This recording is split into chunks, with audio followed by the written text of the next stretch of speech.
Hello friends, in the series which we are doing on history of India from 1700 to 1950, today we will talk about expansion in the consolidation of the British power with a special reference to Bengal. So earlier we talked about the kind of syllabus which this particular paper had with regard to the kind of developments which took place from 1700s to 1950, and today we will talk about how British they were able to establish themselves in the context of Bengal, and thereafter how they were able to establish themselves in other regions of India. So when British initially they came as traders to India, they were getting a lot of bullion also to India while they were taking finished products from India. And how they were able to secure Bengal with the Battle of Palasi and thereafter the Battle of Buxar, which was considered to be more decisive in nature. We find that how British they were able to secure the Diwani rights of Bengal, Bihar and Orissa for themselves, and with this we find that how the kind of revenue which they could generate for themselves.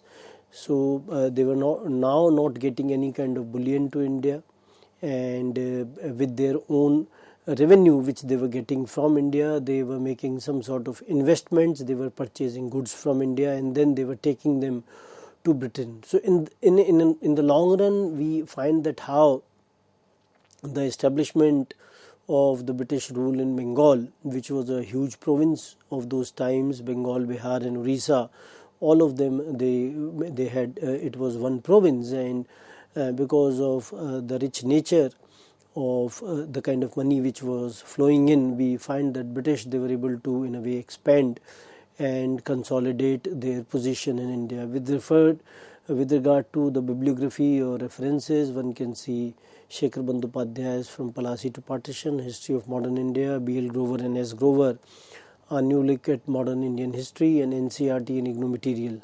So all these things can be referred to when one is talking about how British they were able to establish themselves in Bengal. And we also see that Bengal was not only one of the regional kingdoms of that time, but we also find there were others as well. And M. Alam has argued that the regional kingdoms they represented a transformation rather than the collapse of polity, and the signified decentralization of power, and also not a power vacuum. This is how the regional kingdoms they should be understood. And at the same time they were also a relief against the autocratic Mughal centralization as well. So scholars they have tried to see these regional kingdoms which emerged in the 18th century, that how it was some kind of a break from the earlier past, where we find that the autocratic Mughal centralization was there. And Bengal being one of the important and the richest provinces of those times had a lot of value, and how the governors or the Nawabs who were being appointed at these places, though in principle they were in a way subjected to the Mughal authority, but in all practicality they were exerting a lot of power there.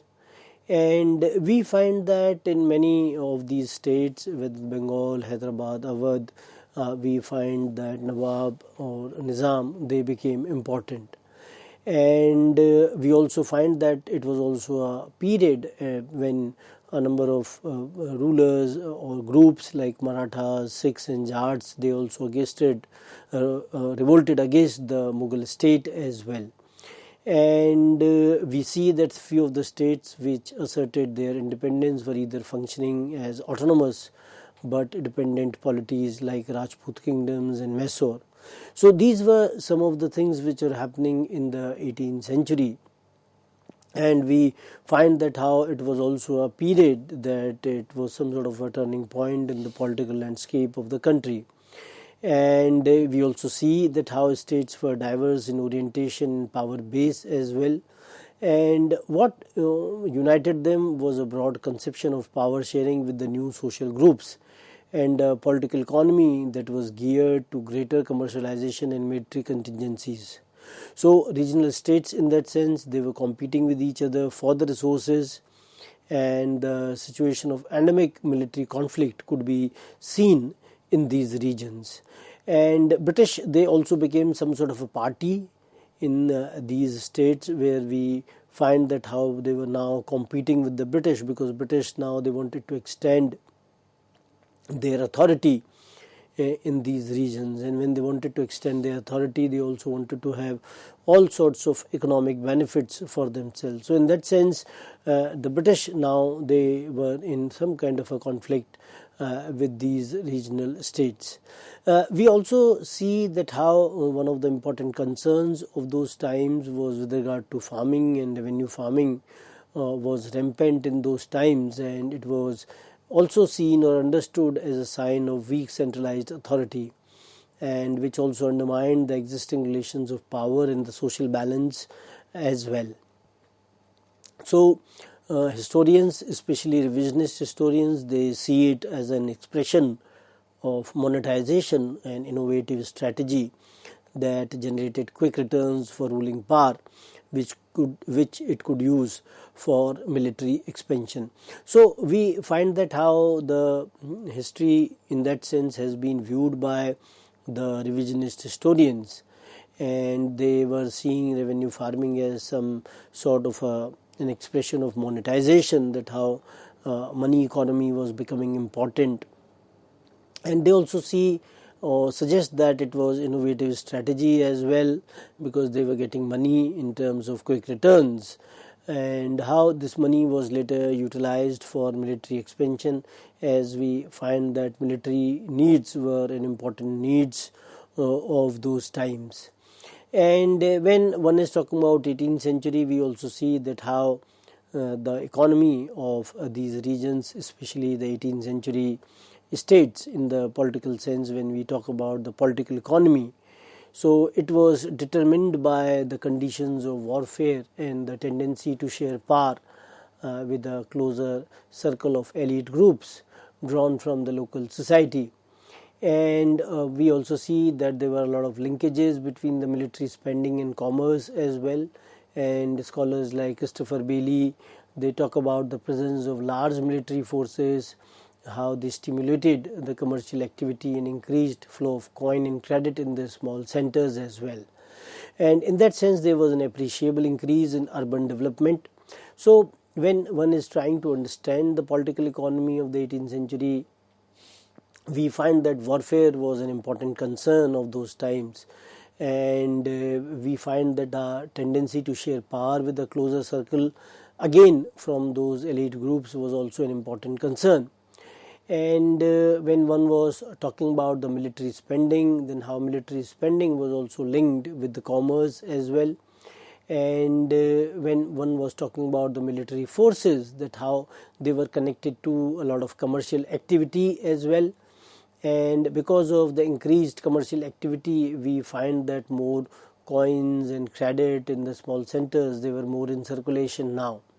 So when such kind of things they are happening in an economy, then we find that they also help in the urban development as well, because such kind of monetization and commercial activity, they were also part of the urban centers. So in that way, we find that urban development also got some kind of a boost because of such kind of an activity. We also see that some of the states, like the successor states, as you can see on the screen, Bengal, Awadh and Hyderabad, and they were so called as part of the older Mughal setup. They were founded by the erstwhile Mughal governors. Gradually, over a period of time, they broke links with the center of the Mughal empire, and the ruling class entered into an alliance with the local power holders like zamindars, the merchant bankers and administrators, for the administrative efficiency and the smooth revenue collection. So we find that how the role of the successor states in that sense, and how the successor states they were operating in practicality, and how the Mughal governors of these regions, they were instrumental in the establishment of these states as well, because whatever kind of links which they had with the Mughal empire over a period of time, they broke those links, with the central government, and they established their complete control over these regions. We also see that how the ruling class in these regions, they were also connected with other local power holders. They maintained all sorts of relations with them for the administrative efficiency, as well as how they could collect the revenue in a smooth manner. So in that sense, we also find that in 18th century, some of the scribal groups like Kayast, they were the mainstay of the administrations and professionalism. And we also see that the second half of the 18th century, the East India Company emerges paramount by succeeding over the regional states, and how East India Company was at war with many of these states, and over a period of time when it fought wars with the Marathas, Mysore and others, and they were able to secure these places for themselves. So the rapacious policies followed by the East India Company, it eroded the power of the new states, and we find that East India Company became dominant over a period of time, and with their dominance they were not only engaged in the trading activity, but they became also some kind of zamindar, because the zamindari was given through the revenue settlement. Zamindaris was given to the landed proprietors, and how they were being controlled by the East India Company.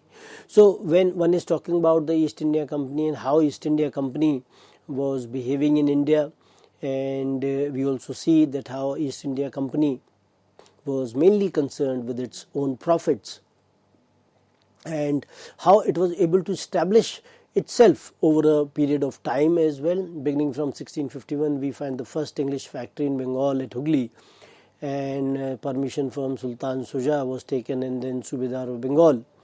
And then we also find that Sultan Shuja granted East India Company the privilege of the free trade throughout Bengal, Bihar and Orissa for a payment of only rupees 3,000 in 1651.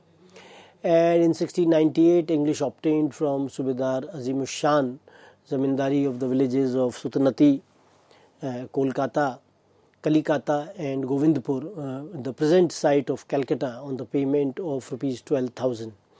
And in 1717, Farooq Siyar confirmed the trading privileges as well. So beginning from 1651, we find that over a period of time, how the British, they were able to secure concessions from different governors and sultans of Delhi, and with this they were able to establish themselves. With this they were able to establish their stranglehold on the various regions of India. And we also see that how the various Nawabs of Bengal, beginning from Murshid Quli Khan, a number of reforms, they were also being introduced at that point of time by Murshid Quli Khan, whose reign is from 1713 to 1727. And in a way, we find that the transfer of a substantial portion of the land to the crown lands or Khalisa was done during this time. And when we'll find that how it will be converted into the crown land or Khalisa, then all the proceeds they will go to the king or the emperor or the person who is ruling in that region. So it was very beneficial for the Nawab to increase the Khalisa lands. And we also see that how the collection procedures, they were also being streamlined. So collection was an important concern because whatever was estimated earlier, which was known as Jama, and that real estimate which was there when it was being collected, it was known as hasil. So that hasil was an important component, because unless you collect what has been estimated in a very closer kind of a figure, then it would be very difficult to invest that amount. We also see that how the investing responsibility of the revenue collection during this time with the big zamindars who were capable of paying the enhanced revenue assessment. Also, we find that during this period, the house of Jagat Seth, who held an important position there, and the Kayast scribes, who were also instrumental in terms of writing. So some of the scholars like Philip Calkins calls it as a government by consent.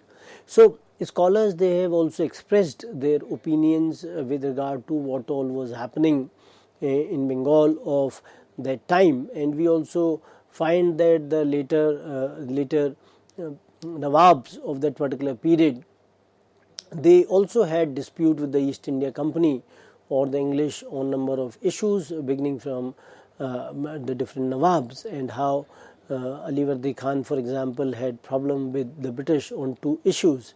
One was the Dastak misuse. Dastak was a pass which was issued by the East India Company to seek exemption from the payment of custom duties, and how the servants of the East India Company, they were misusing the Dastak as some kind of a pass for their own personal trade. So which was not liked by the Nawab, because it would also lead to the avoidance of duty by the officials of the East India Company on their personal trade. And at the same time, it was also detrimental to the interests of the Indians or the Indian traders, those who had to pay taxes, and the private trade of the officials of the East Indian Company was being done on a free basis. So that was one of the bone of contention of the kind of conflict which you could see in the framework of the misuse of the Dastaks. Secondly, Nawab's demand for the demolition of the fortifications at Fort Williams. So we find that how Nawab demanded that the kind of fortifications which were done by the East India Company at Fort Williams, which this kind of demand was not acceptable to the East India Company, and East India Company reacted in a different kind of a manner. And the later Nawabs, they also felt the same about the East India Company, that how East India Company was in a way trying to capture these regions for themselves. It was trying to fortify itself so that it could exert more authority or power in these regions.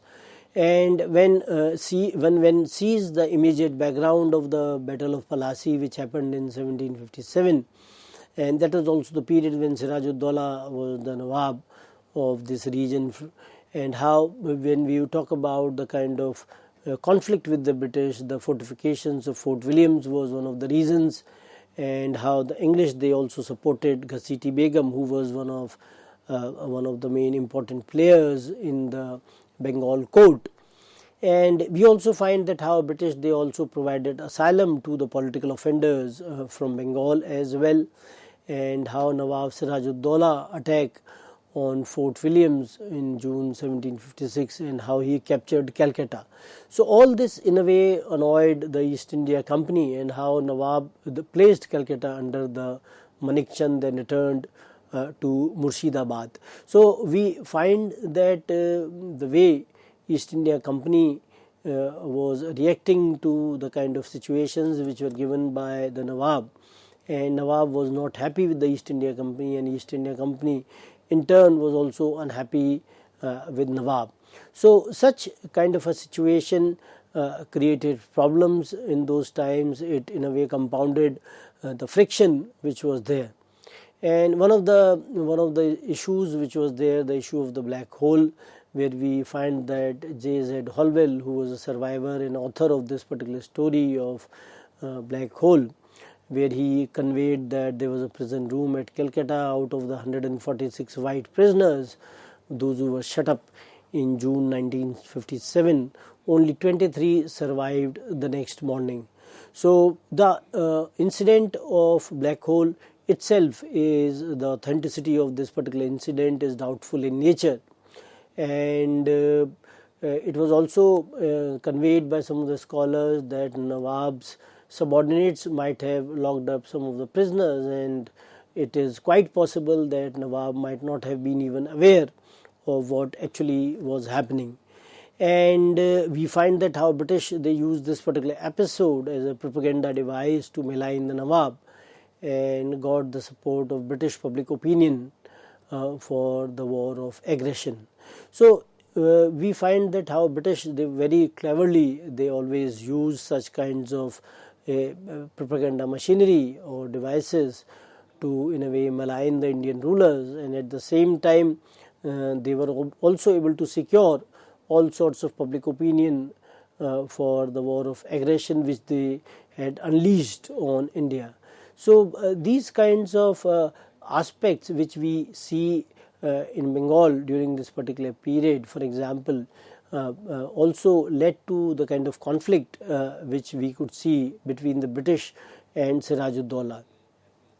We also see that how Robert Clive, who was a governor, he in 1756 he bribed Manik Chand and captured Calcutta, and the Treaty of Alinagar between Nawab and British was signed in February 1757. And with this treaty we find that English, they were restored to their former privileges of trade, and they were also allowed to fortify Calcutta as well, and they were also given compensation for the losses which were suffered by them. So we find that all these things which were happening, they were happening in favor of the British, and how they were able to use their influence or their authority to get as much as possible from the Nawab. So British treachery which we could see, or the deceit which we could see, it was also referred to as some sort of tactics by the British, as if what they did was superior in nature, their tactics were superior. But when one tried to see it from the point of view of the deceit and treachery, then we find that they engaged in all such kind of activities. And Mir Jafar, who was the commander-in-chief, Jagat Seth, who was a banker, all these people, their support was taken by the British. And if we tend to understand the numerical strength of the different armies, then the English army was 3,200 and Nawab's army was 50,000 soldiers. And Mir Jafar, he asked Nawab to leave the battlefield so that he could in a way give away the kingdom to the British by not fighting the war. And we find that how he reached Murshidabad and proclaimed himself as Nawab, and how he was being supported by the British because they were not happy with Siraj-ud-Daulah, who was ready to fight with them. And they were also ready, British were also ready to seek all sorts of gifts, concessions, etc. from the Nawab. And we find that how Mir Jafar was also rewarded by the British, and how by making him the Nawab. And Mir Jafar in return provided a lot of benefits to the British officials in person as well as from the official point of view. And we find that how grant of zamindari of 24 parganas was given to the British, and all French settlements in Bengal, they were being surrendered to the British. And also he realized that the British merchants and officials, they won't pay duties on their private trade as well. So we find that how the actions of the various Nawabs during this time, and especially 1757 when we see, which was the Battle of Palasi, and with the Battle of Palasi we find that how Mir Jafar was able to establish himself as the Nawab. So when one tends to see the policy of the British in this context, we find that how they engaged in the loot and plunder of Bengal. It also was reflective of the character of British as well, that how British, though they criticized the Indians for all sorts of corruption, but they themselves were so corrupt and so violent in nature, and they engaged in all sorts of loot and plunder for the benefit of the East India Company as well as for their own benefit. And this kind of a tendency which was there could also be seen in the later times, and it was also indicative or reflective of their policy of the racial discrimination which they in a way resorted to against the Indians. So with this I'd like to end the discussion. We'll continue further in our next lecture. Thank you very much.